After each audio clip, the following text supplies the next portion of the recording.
박해를 받은 자. 앞에 의는 괜찮은데 뒤에 부분은 모두가 꺼려하겠죠. 고통받는데. 그렇지만 옳은 일을 위하여서 박해를 받는 자는 복이 있는데 하나님의 자녀다. 두 번째 말씀 보겠습니다. 오늘도 앞부분, 저 8번째 복의 앞부분을 가는 거라서 서론 부분에 해당하지만 굉장히 우리가 생각해야 하는 부분이어야 합니다. 첫 번째 한번 봅시다. 읽어보죠. 내가 혹시 목사님이 저거 잘못 쓴 거 아닌가?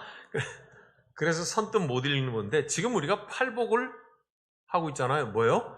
의를 위하여 박해를 받는 자는 복이 있다 그랬거든요. 그러니까 뭐예요? 내가 이러려고 예수 믿나? 많아요. 의외로 많아요. 내가 복은 받고 싶은데 아프지 않은 복, 손해보지 않는 복, 괴롭지 않은 복, 그거를 얻고 싶고 달짝지근한 복을 얻고 싶지 거칠고 고통스러운 복을 얻고 싶은 마음이 굳이 있나? 그래서 의를 위하여 박해를 받는 것, 내가 이러려고 예수 믿나? 한 군데만 찾습니다. 마태복음 19장 29절. 지난주에도 몇 군데를 찾았는데요. 그 중에 마태복음 19장 29절 찾으셨죠? 신약성경 32페이지에 있어요. 마태복음 19장 29절 시작. 또 내 이름을 위하여 집이나 형제나 자매나 부모나 자식이나 전토를 벌인 자마다 여러 배를 받고 또 영생을 상속하리라. 뒷부분은 좋아요. 여러 배를 받고 영생을 상속하는 건 좋은데 이게 복인 줄은 알아요. 그 앞부분에 보니까 뭐예요? 내 이름을 위하여 집이나 형제나 자매나 부모나 자식이나 전토를 벌인 자다. 손해봤다는 얘기죠. 뺏겼다는 얘기겠죠. 주고 싶어 준 게 아니라는 말이죠. 그죠? 예. 그러니까 보세요. 다행히 29절에는요. 고통도 나와 있지만은 복도 같이 나와 있기는 해요. 그러나 분명한 것은 지난주에 우리가 봤듯이 신약 성경에서 예수 때문에, 예수 말미암아, 예수로 인해 라고 하는 표현 뒤에는 다 고난과 박해받는 것하고 연결되어 있어요. 근데 이게 복이 있다고 지금 성경이 말하고 있잖아요. 그죠? 그러니까 생각해요. 내가 이러려고 예수 믿나? 저 뒤에 거는 안 찾을 거예요. 마가복음 8장, 13장, 누가복음 6장, 9장, 18장, 22장, 로마서 8장, 그거는 시편 44편의 글을 그대로 인용한 것이고요. 저게 전부 다 예수를 믿어서 박해를 받고 예수의 이름 때문에 어려움을 당하고 예수로 말미암아 고통을 받고 하는 것이 전부 다 저렇게 돼 있어요. 그냥 대표로 마태복음 19장 29절을 찾았어요. 우리의 신앙은 사실은 위험해요. 위험해. 미리 저거를 성경을 읽고 알아야 되는데 성경을 읽고 신앙이 자라기 전에 설교를 듣고 신앙이 자라고, 두 번째는 더 위험한 거는 뭐냐면 내가 예수 믿으면 이런 좋은 일이 일어날 거라고 하는 자기 마음을 가지고 예수 믿는 데 있어요. 네. 안 바뀐다 그러잖아요. 나이 50 넘은 사람이 안 바뀐다. 자기가 생각하고 자기가 판단, 인생 꽤 살았거든. 그러니까 예수 믿는 사람들 옆에서 보니까 아, 예수 믿으면 갖다 잘 되겠구나 생각하고 교회 생활을 시작한단 말이에요. 이건 자기 확신이죠. 그 다음에 성경에서 주일날 한번 예배드리러 왔는데 아, 예수 때문에 당신들 손해보고 고통받을 건데요. 이 설교를 누가 좋아하고 누가 듣고 싶어 하겠어요? 네. 제가 이민 목회를 하면서 정말로 수도 없이 들었던 얘기가 뭔지 아세요? 개인으로 저한테 전화가 오기도 하고 커피 마시는 자리에서 밥 먹으면서 웃으면서 저에게 부탁을 하기도 하고 심지어는 장로님한테 말해가지고 장로님이 저한테 말하기도 하고 심지어 당회를 할 때 당회에서 저한테 말을 하기도 하는 공통적으로 수도 없이 많이 들었던 얘기가 뭔지 아세요? 목사님, 이민 생활이 보통 어려운 게 아닙니다. 월요일 새벽부터 시작을 해갖고 토요일까지 여기 백인들, 흑인들하고 부대끼면서 먼저 와서 대를 이어받은 사람들하고 같이 부딪히면서 경쟁해서 이기고 밥벌이 하는 게 정말 외롭고 고통스럽고 힘들어서 어떤 사람은 우울증, 어떤 사람은 죽고 싶고 뭐 등등 부부싸움, 가정이 깨어나고 이민 와가지고 고통받는 사람이 많습니다. 목사님, 부디 주일날 교회라도 오면 좀 위로의 말씀을 해주세요. 네. 주일날 일주일에 한 번 오면은 목사님 좀 따뜻하게 좀 위로의 말씀을 좀 해주세요. 수도 없이 들었습니다. 그런데 성경은 그렇게 달짝지근하지 않은 걸 어떻게 해요? 때로는 달짝지근한 것도 있지만 어떻게 달짝지근한 얘기만 해요? 설탕만 매일 먹으면 비만이 되고 성인병 걸리고 그렇겠죠? 여러분들의 마음속에 이게 성경 말씀은 심장으로 들어가는 거잖아요. 이렇게 들어가가지고 심장으로 들어가는 거잖아요. 달짝지근한 말만 하면요 어떻게 되겠어요? 심장만 커지고요, 심장만 부풀어가지고 그 다음엔 이게 심장이 펌프질을 제대로 못해요. 우리 영혼의 혈액이 끈적끈적해져가지고요, 우리 영적인 당뇨병 걸리고요, 영적인 고혈압 걸리고 그래가지고 몸이 제대로 기능을 못해요. 이상하다, 복 받는다고 했는데, 잘 된다고 했는데, 형통한다고 했는데, 근데 하는 일마다 족족 어려운 가시밭길이고 자갈바디를 굴러가는 것 같으니까 어떻게 할 줄을 몰라가지고요, 차라리 몰랐으면 모른 대로 버티겠는데 이거는 잘 된다는 얘기만 듣고 달짝지근한 얘기만 들었으니까 힘든 거죠. 세상에 나가서 승리하고 이길 수 있는 에너지와 힘은 거기서 생기지 않더라는 거예요. 성경은 최소한도 그렇게 말하고 있지 않더라는 거예요. 네. 여러분, 두리안이라는 과일을 드셔보셨나요? 저 더운 나라 지방 동남아시아에 가면 나는 건데요, 세상에서 제일 맛있는 과실이 두리안이라고 하잖아요. 네? 그 두리안 과실 그걸 보셨나요? 굉장히 커요. 이마 정도 큰데요, 사람 머리통만 하는데요, 겉에가 가시로 뾰족뾰족하게 있어요. 왜요? 세상에서 제일 맛있는 과일이기 때문에 짐승이 함부로 그거를 못 따먹고 함부로 못 건들도록 해요.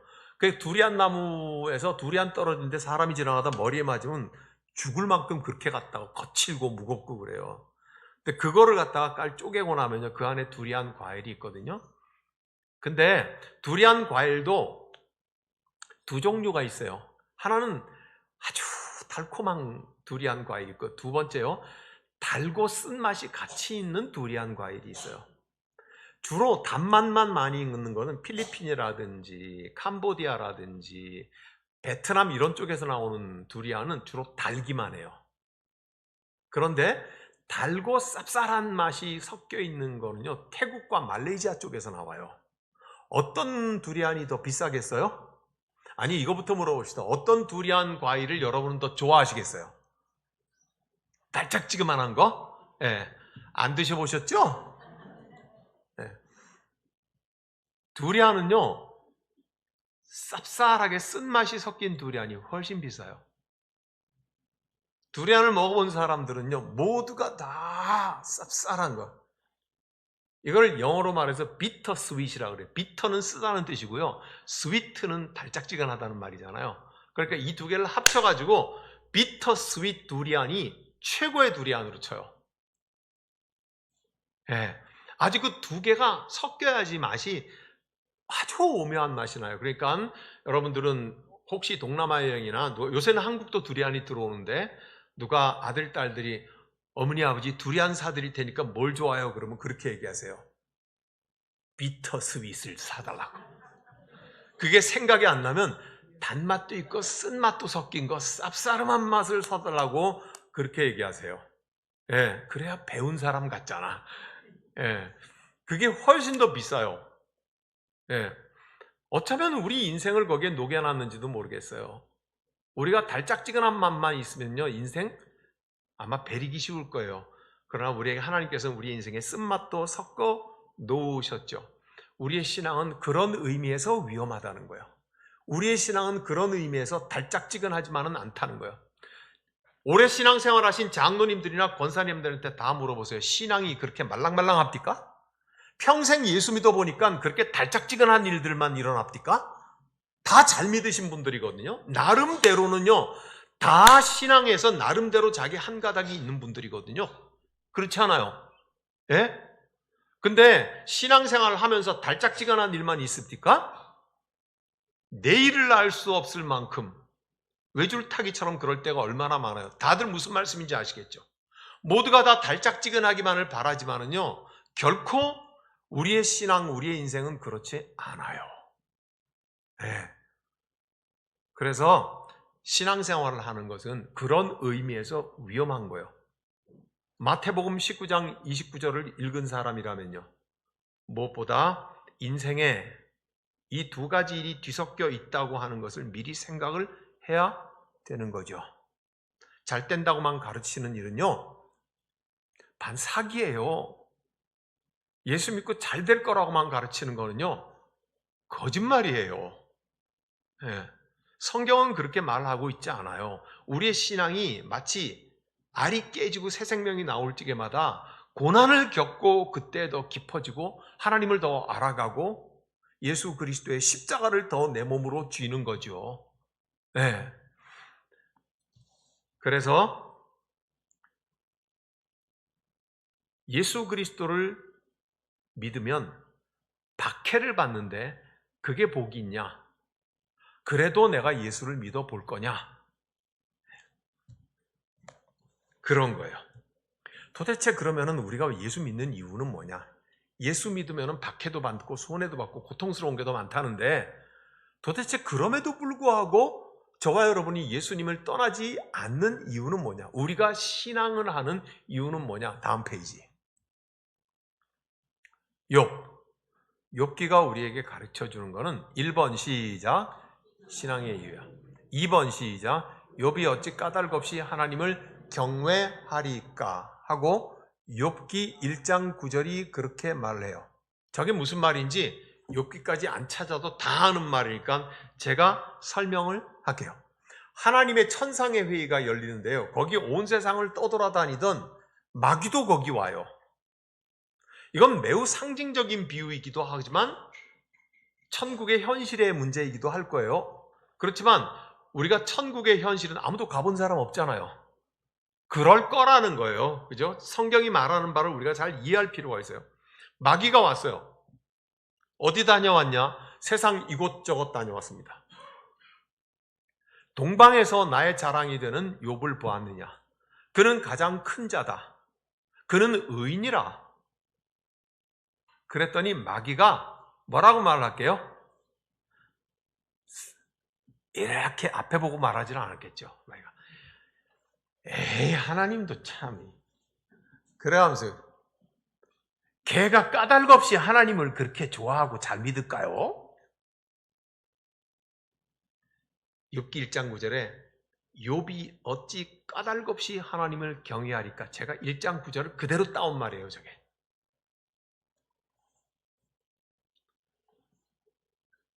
그러니까 그 다음에 마귀가 뭐라 그러는 거예요?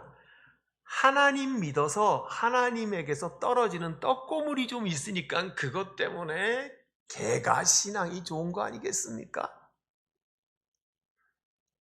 그죠? 마귀가 그렇게 말을 해요. 꼭 이렇게 말을 하는 것 같아요, 마귀가. 이렇게 말해요. 에이, 괜히 사람들이 예수 믿고 신앙생활 오래 하겠습니까? 예수 때문에 떨어지는 떡고물이 좀 있으니까 그거 먹고 싶어서 하는 거겠죠. 기분 나빠하지 마세요. 마귀가 그런다는 말이에요. 아유, 뭘 괜히 그렇게 신앙이 좋은 척 하겠어요? 맨날 새벽 기도 나오고 왔다가 뭐 집사고 권사고 장로고 목사인 척하고 설교인 척 괜히 그렇게 하겠어요? 예수 때문에 떨어지는 떡고물이, 즉 예수 때문에 이 땅에서 잘 될 거라고 하는 기대가 있기 때문에 신앙생활을 그렇게 잘하지 않겠어요? 요 따위로 말을 하더라는 거예요. 누가? 이거 대답 잘못 나오면 삐지는데 여러분이? 황 목사가 그러면 안 돼요. 누가 그랬다고요? 마귀가. 그런 거하고 똑같은 거예요. 보세요. 욥이 까닭없이 하나님을 그렇게 잘 믿겠어요? 하나님한테서 떨어지는 떡고물이 좀 있으니까, 자식도 잘 되고 뭐도 잘 되고 잘 되는 떡고물이 있으니까 하나님 좋아하지 않겠어요? 마귀가 오늘날 그리스도인들을 보면서 에이, 저 아무개 장로가, 아무개 권사가, 아무개 집사가 괜히 까닭없이 그렇게 갔다가 새벽기도도 나오고 수예배도 나오고 샘모임 하면서 그렇게 헌금하면서 열심히 잘 신앙생활 하고 있어요. 자식이 잘 되고 성공하고 축복받고 건강하고 싶어서 떡고물이 좀 있으니까 그렇게 신앙생활을 잘하는 것이지. 똑같죠?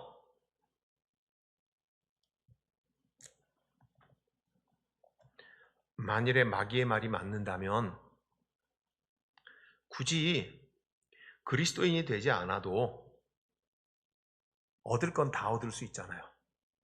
굳이 예수 믿어야 자식 잘 되나?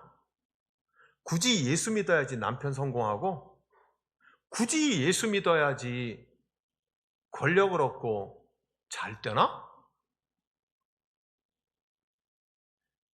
그렇죠? 굳이 그래야 되나? 점쟁이한테 가가지고 미리 사주팔자 보고 올해 가을쯤에는 승진의 운이 있습니다. 뭐 그거 알고 더 열심히 일하면 더 낫지 않을까? 굳이 그리스도인이 돼야 될 이유가 뭐가 있어요? 떡고물이 목표라고 하면. 점점 삐딱하게 나간다, 그죠?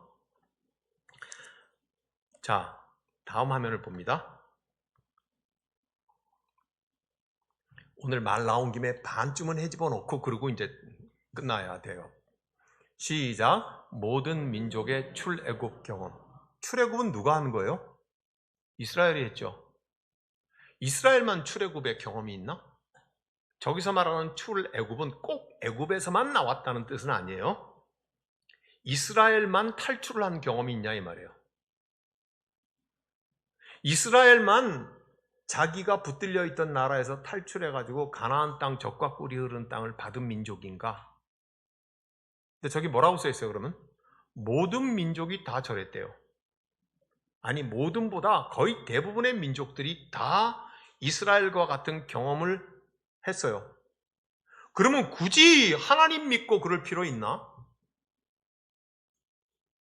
그걸 지금 보는 거예요. 아모스 9장 7절 한 장은 좀 찾을게요. 다 같이 찾으세요. 아모스가 어디인지 모르죠? 요엘 뒤에 있어요.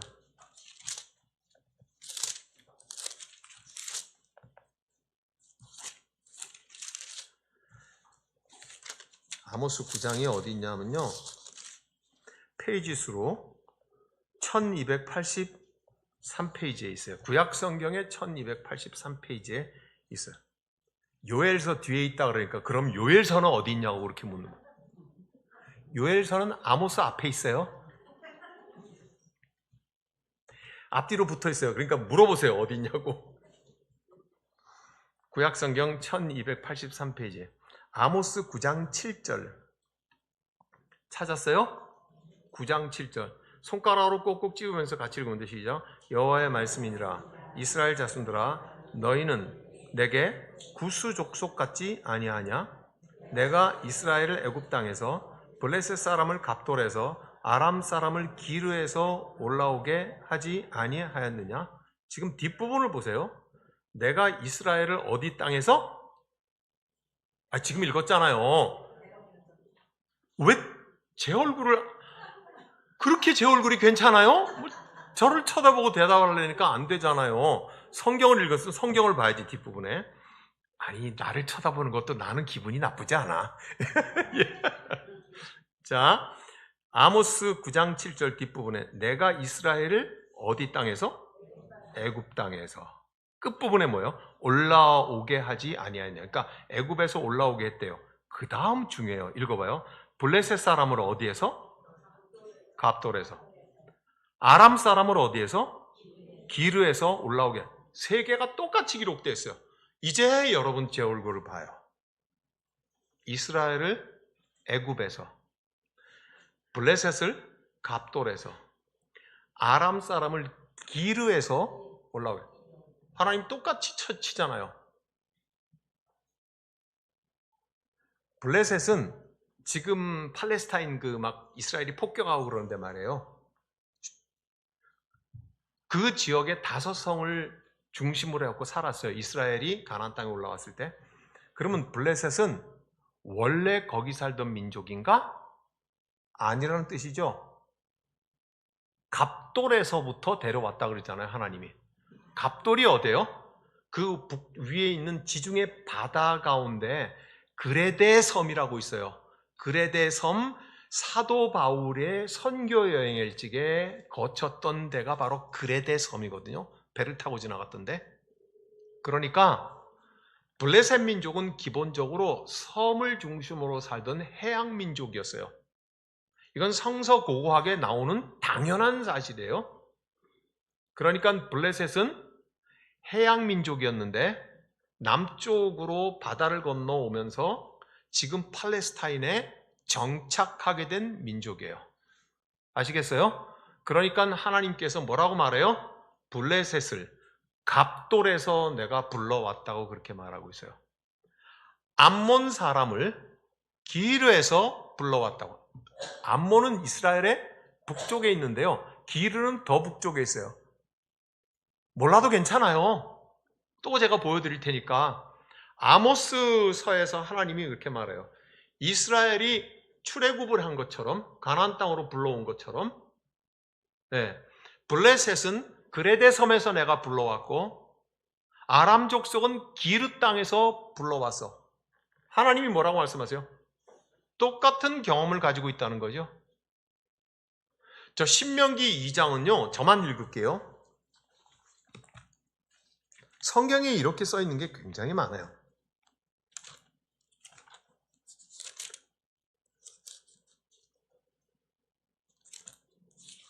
자, 제가 읽을게요. 들으세요.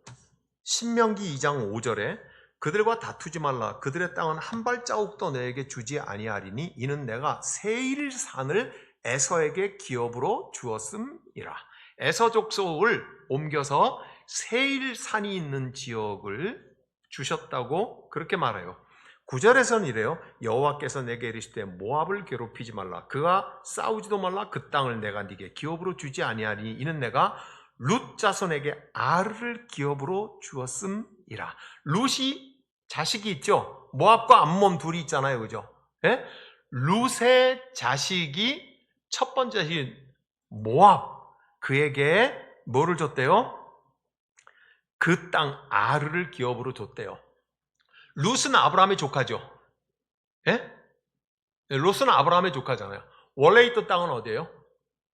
아브라함과 같이 고향에 있었지. 갈대아 우르에. 그죠? 그도 하나님께서 부르셔가지고 아르 땅을 줬대요. 12절에 뭐예요? 호리 사람도 세일에 거주하였는데 에서의 자손이 그들을 멸하고 그 땅에 거주하였으니 이스라엘이 여호와께서 주신 기업의 땅에서 행한 것과 같이 호리 사람도 하나님께서 부르셔서 세일산에 거하게 하셨다고 그렇게 말하고자. 19절은요. 암몬 족속에게 가까이 이르건 누구예요? 롯의 두 번째 아들이에요. 모압과 암몬이 있잖아요. 암몬 족속도 가까이 하고 괴롭히지도 마라. 암몬 족속의 땅은 내가 네게 기업으로 주지 않았다. 이스라엘에게 주지 않았다는 거예요. 이는 내가 그것을 롯 자손에게 기업으로 주었습니다. 이곳도 르바임 땅이라 거주하였으니 그러니까 암몬 족속은 르바임 땅으로 데려와서 하나님이 살게 하셨다고 그렇게 말하고 있어요.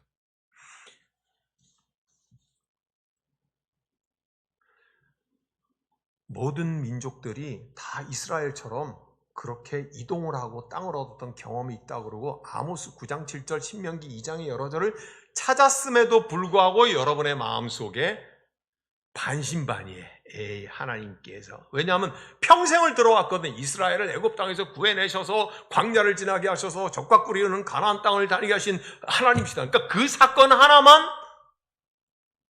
일어난 줄 알거든. 너무 오랫동안 그렇게 레코드판 돌리듯이 되뇌었기 때문에 이스라엘만 그런 것을 경험한 게 아니라고 얘기하면 성경을 이렇게 찾아주는데도 불구하고 이런다고 그러면 못 믿겠으면은 3번 뭐라고 되어 있어요? 시작. 그런가 아닌가 사진을 한번 보여줘 보세요. 없다. 저게 유럽 사진이에요. 저 맨 밑에 파란색 화살표가 여러 군데로 흩어져 있는 저 지점점은 저기는 아프리카예요. 아프리카니까 바로 위에 장화처럼 빨간 줄이 있는 데가 보이죠? 저게 이태리예요. 로마죠, 그러니까 옛날에. 그죠? 이태리에서 왼쪽으로 쫙 가서 바다 끝에 있는 게 뭐예요? 스페인이고 포르투갈이고 그런 나라예요. 그러면 저 장화처럼 생긴 이태리하고 맨 왼쪽에 있는 스페인, 포르투갈하고 사이에 약간 위쪽에 있는 땅, 저게 뭐예요? 프랑스, 독일 이런 땅이라고요. 더 위쪽에 섬이 하나 뚝 떨어져 있죠? 토끼 모양으로. 예, 왼쪽 위에. 저게 뭐예요? 지금 영국이에요. 그러면 저 오른쪽에 보면은 흑색으로 있는 큰 땅이 하나 있잖아요. 저건 뭐게요?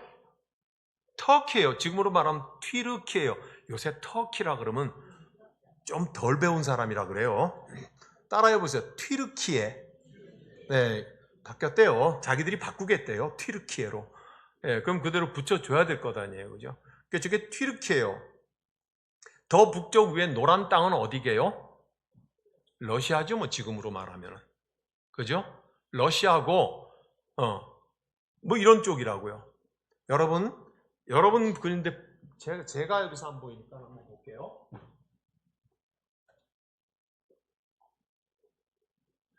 여러분 이거 보이시죠? 네. 이 화살표가 색깔에 따라 갖고 다 다른 민족을 말하고 있는 거예요. 오른쪽에 있잖아요. 맨 위에 있는 게 노란색이죠. 작대기 여기에. 노란색은 저쪽 끝부분에 있죠. 저 땅은 어디라고 그랬어요? 섬? 영국이란 말이에요. 저기에 영어로 뭐라고 써있냐면 앵글로색슨이라고 써있어요. 여러분 우리가 통칭 백인들을 말할 적에 뭐라 그래요? 앵글로색슨족이라 그래요. 영국 사람들이 미국으로 이민 가갖고 만든 나라잖아요. 그죠?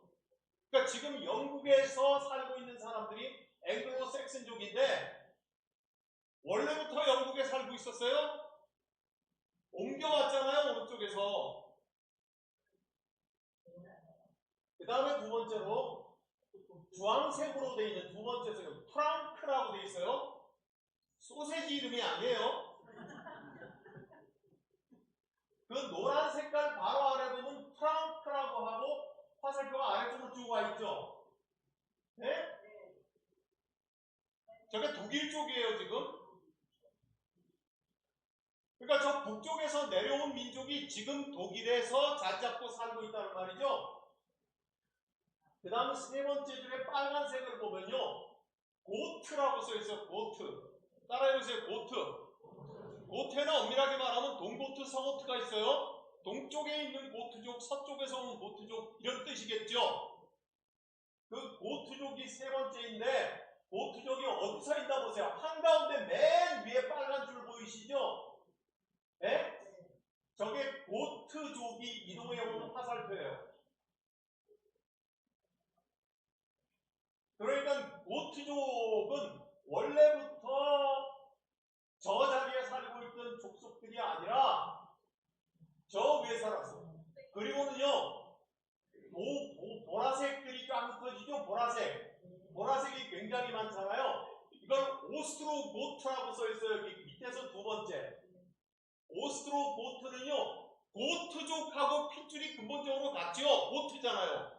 그죠? 그러니까 저 북쪽에서 내려온 고트족이 여러 갈래로 흩어지기 시작을 해갖고 살기 시작을 해요. 그래서 고트족들이 지금도 자리 잡고 있는 땅은 원래 저 북쪽의 사람들이 내려와 있는 거란 말이에요.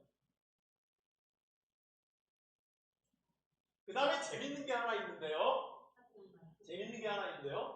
맨 밑에 있는 연두색으로 되어 있는 거를 가만히 보면 훈족이라고 되어 있어요. 훈족은요.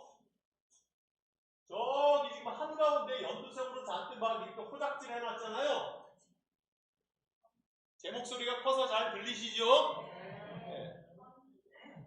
따라해보세요. 훈. 이 훈족은 어디서부터 왔냐면 저 위에 네모 박스 있죠? 저 네모 박스에 있는 북쪽 더 위에 쪽에서 내려와가지고요. 유럽을 해집고 다녀요.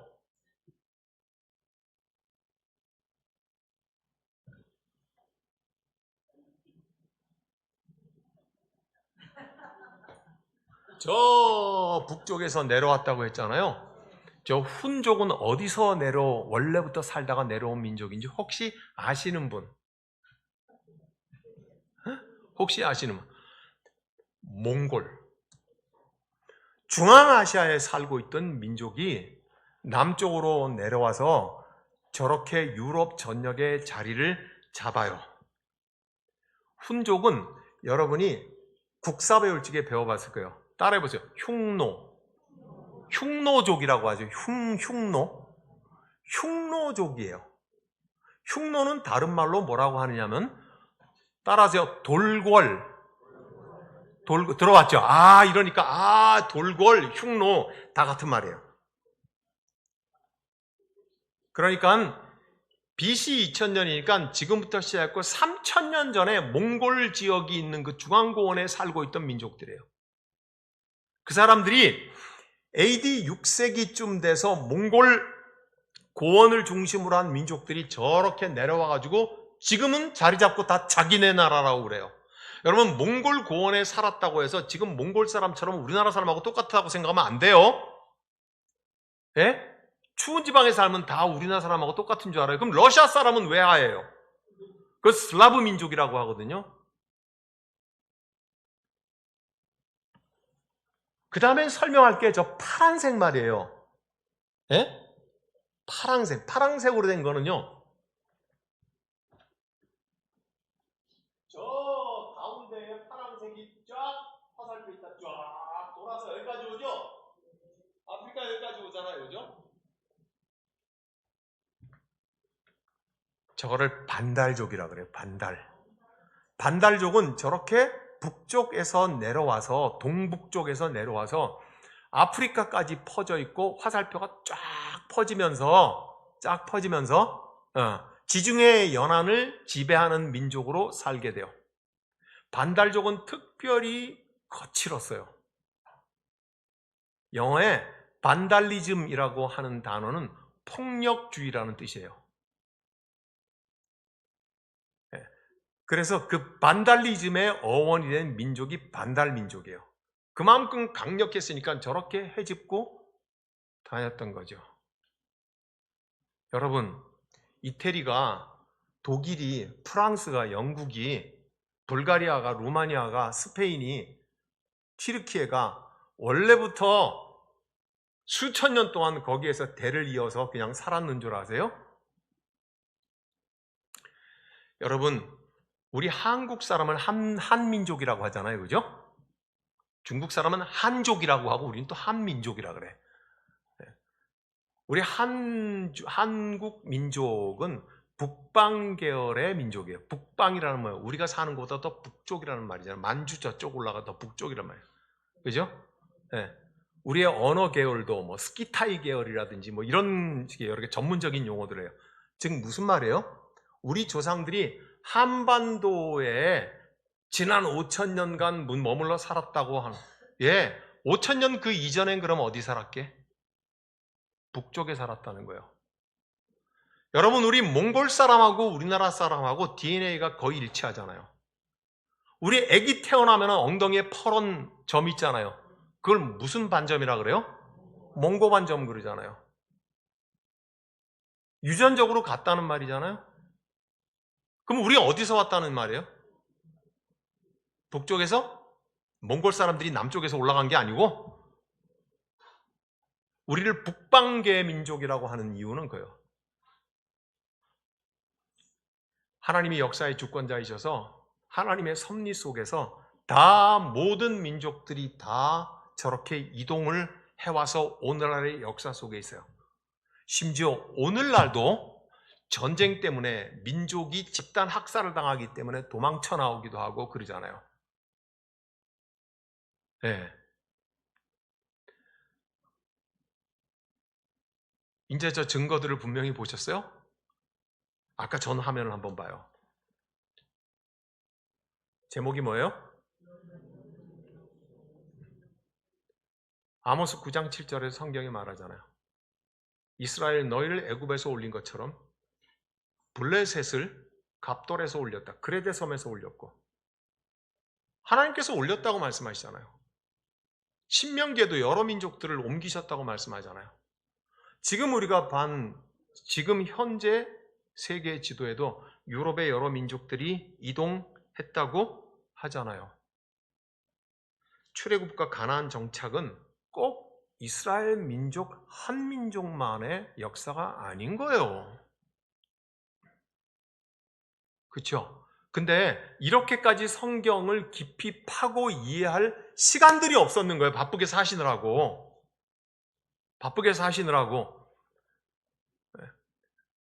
그래서 성경에만 몰두하다 보니까 성경을 품고 있는 전 세계 세상을 바라보는 시각을 볼 생각이 별로 없었는 거예요. 제가 이스라엘을 갖다가 못된 짓 한다고, 요즘 이스라엘 못된 짓 한다고 그러니까 뒤에 돌아서 쓰리 쿠션으로 저를 이렇게 흉보시는 분이 여러 분 있었어요. 지금 이스라엘이 하는 거 보세요. 가자지구 완전히 민족 청소해 버리려고 하죠. 굶겨 죽이고 있잖아요. 아동병원 폭격하잖아요. 애들이 아파 누워있는 병원을 폭격하잖아요. 모르고 했어요? 그 지하에 무장공비가 있다 그러고 두드려 패는데 천만에 이스라엘 군인들은요, 군인 그 전투력을 그 가자지구 안에 자유롭게 집어넣을 수 있잖아요. 그러면 군인들이 들어가고 시가전을 하고 지하실을 청소해야 되지 왜 병원 위에를 두드려 갖고 죽이냔 말이에요. 무차별이잖아요. 3일 전에 신문을 보셨어요? 스웨덴의 노벨 평화상을 받은 자유운동가가 있어요. 여자아이예요. 이제는 아이는 아니겠다. 20이 넘었으니까. 그레타 툰베리라고 하는 운동가가 있어요. 가자지구의 사람들이 굶어 죽으니까 뉴스 보시잖아요. 여러분들은 그 뉴스 보고 어떻게 생각하는지 모르지만 나는 속에서 불이 나요. 저것들이 하나님의 민족이라고 굶겨 죽이잖아요. 그랬더니 그레타 툰베리와 그 평화주의 운동하는 사람들이 먹을 것을 싣고 지중해를 건너서 가자지구의 해안가에 거기에 왔는데 배를 대보지도 못하고 쫓겨나 버렸어요. 그래도 이번에는 나았던 게 예전에 몇십 년 전에처럼 이스라엘은 총질을 해갖고 죽여버렸어요. 그런 사람들을. 근데 이제는 세계적인 안목이 있고 인터넷이 발달돼 있으니까 그러지는 못해가지고 강제로 탁 끌어다가 그레타 툰베리를 비행기 태워가지고 그냥 강제 출국 시켜버리잖아요. 이러면 안 되죠. 예. 할 수 있거든 화평하라 하신 하나님의 말씀. 중요한 거는 뭐냐 하면요. 거의 모든 민족들이 다 저런 이동과 정착의 경험을 했다는데 있어요. 자, 그러면 이제 큰일 났네. 뭔가 갖다가 이게 답을 내기는 내야 되고 오므리기는 오므려야 되겠는데 너무 펼쳐놓은 것 같으니까 질문으로 한번 요약을 해볼게요. 다음 페이지 말고. 자, 읽어보세요. 땅인가 언약인가, 돈인가 관계인가. 우리가 제일 유치하게 많이 들은 예화가 뭐냐면요, 아빠가 퇴근하고 올 때 아이가 아빠 들어오는 문 앞에 서가지고 어딜 먼저 쳐다보게요? 손. 왜요? 붕어빵 사왔나 보려고 그거 쳐다보는 거잖아요. 그죠? 네. 그러니까 이 아이의 관심은 어디 있어요? 네. 먹을 거에 있어요. 떡의 문제라고요. 떡은 어디서 나와요? 땅에서 나와요. 땅의 문제라고요. 돈의 문제라고요. 그죠? 마귀가 욥을 자랑스러워하는 하나님한테 뭐라고 말을 했다고요? 아유, 제가 까닭 없이 하나님을 좋아하것이오? 떨어지는 떡고물이 좀 있은 게 좋아하고 신앙도 있는 거지요. 그죠? 마귀가 이렇게 말해요. 제 아들이 괜히 그렇게 새벽 기도하고 주일날 예배드리고 열심히 헌신 봉사하고 시고 뭔가 자식도 잘 되고 권력도 얻고 돈도 많이 벌고 뭔가 예수 믿어가지고 떡고물이 많이 떨어진 게 예수를 잘 믿으려고 하는 것 아니것이오? 그렇다면 저 질문에 답을 하셔야 돼요. 땅인가 언약인가? 돈인가 하나님과의 관계인가? 그죠? 땅의 문제이고 돈의 문제이면 뭘 굳이 예수 믿어? 핍박받는다는데. 그죠? 너희가 땅이나 너희 가진 것을 다 내어주게 될 것이다. 그죠? 뭐하러 굳이 예수 믿고 뭐하러 굳이 신앙생활 해가지고 어려움을 자초하나? 예? 떡고물이 그게 갖다가 목적이라면 굳이 하나님 아니어도 얻을 수 있지 않냐? 거기서 시작을 한 질문이죠. 그러니까 묻는 거예요. 사랑하는 여러분, 이제 겨우 다 됐어요. 하나님이 이스라엘 백성들을 부르시고 아브라함을 부르시고 이스라엘 백성들을 부르셨고 약속을 맺죠? 그걸 언약이라고 하죠? 언약은 내용이 뭐예요? 나는 너희 하나님이 되고 너희는 내 백성이 되리라. 이게 언약이잖아요. 그죠? 네? 이 언약을 믿으니 이것을 의로 여기시고 하늘의 별처럼 네 후손을 저와 같이 하리라고. 해변가의 모래처럼 네 후손을 저렇게 하리라. 그거 그러신 거죠. 그죠? 네. 그러면 언약이 먼저예요? 땅이 먼저예요? 언약이 먼저죠. 돈이 먼저예요? 하나님과의 관계가 먼저예요? 하나님과의 관계가 먼저이죠. 만약에 이스라엘이 하나님과의 언약 관계가 깨어져 버린다면 조금 아까 우리가 지도를 통해 봤던 하나님 없다고 생각하는 다른 민족들이 좋은 땅을 찾아서 이동해서 거기에 자리를 잡은 것하고 아무것도 다를 게 없죠. 아무것도 다를 거 없죠. 이 말은 이런 뜻이에요. 저와 여러분들이 오랫동안 예수를 믿었는데 하나님과의 관계는 깨어져 버린 채 내가 돈도 있고 성공도 있고 자식도 잘 되고 다 잘 됐다 그러면 예수 없이 하나님 없이 성공하고 잘 된 사람이 세상에 얼마나 많은데 그걸 성공이라고 말한다면 부처 믿고 성공한 사람도 있고요. 이슬람에도 중동의 부자들 보세요. 뭐 가만히 있었는데 땅에서 막 기름이 나와가지고 부자가 돼버리고.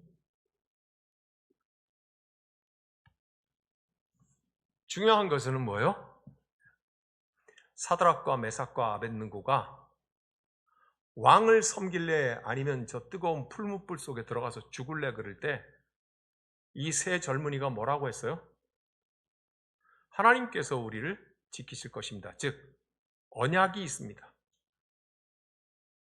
나는 너희 하나님이 되고 너희는 내 백성이 되리라고 하는 것을 우리는 지금도 붙잡고 삽니다. 만일 유명한 말이죠. 그리 아니하실지라도 왕이여 우리는 당신에게 엎드려 절하지 아니하리이다. 다 이뤄도 다 정말 박해를 받는다고 해도 팔복으로 말하면 우리는 하나님과의 관계를 취하고 붙들겠습니다. 그렇죠? 성공이 목표라면 차라리 부처 믿는 게 더 빠를 수도 있어. 오만 점을 다치되 불교는요 기본적으로 소승 대승 차이는 있겠지만은 기본적으로 점치는 것과 팔괘장을 놓는 거 하면부터 시작을 해가지고 다 관계가 있어서 차라리 그게 빠를 수도 있겠다. 그러나 우리는 뭘 하는 거예요? 예수여 당신 때문에 내가 전토를 빼앗기고 내가 박해를 받는다 할지라도 하나님의 아들이라고 부름을 받는 것 나는 그것을 위해서 살겠습니다. 그게 8번째 복이에요. 내 이름으로 박해를 받는 자는 복이 있나니 하나님의 아들이라 일컬음을 받을 것이라. 오늘 굉장히 갖다가 무거운 얘기를 해서 오늘 시간이 많이 걸리긴 했어요. 기도하겠습니다. 우리 주님의 은혜를 감사합니다. 때로 우리의 마음이 흔들릴 때 내가 이러려고 예수를 믿나? 내가 이 손에 이 억울함을 당하려고 예수를 믿나? 주님, 우리의 연약함은 이렇게 아우성칩니다. 하오나 오늘 우리의 말씀을 통하여서 보았듯이 우리는 잃어버리더라도 하나님과의 관계, 하나님과의 언약을 붙들겠습니다. 성경이 우리에게 알려주는 바가 그것이니 이 말씀 따라 사는 동안 지치지 않게 하여 주옵소서. 지금은 우리를 구원하신 예수 그리스도의 은혜와 하나님 아버지 크신 사랑과 성령의 사귐을 따라 우리 주님만 바라보며 그 아름다우신 주님의 손을 잡고 살아가길 마음에 결심하는 여러분들에게 지금부터 영원토록 함께 하시기를 간절히 축원하옵나이다. 아멘.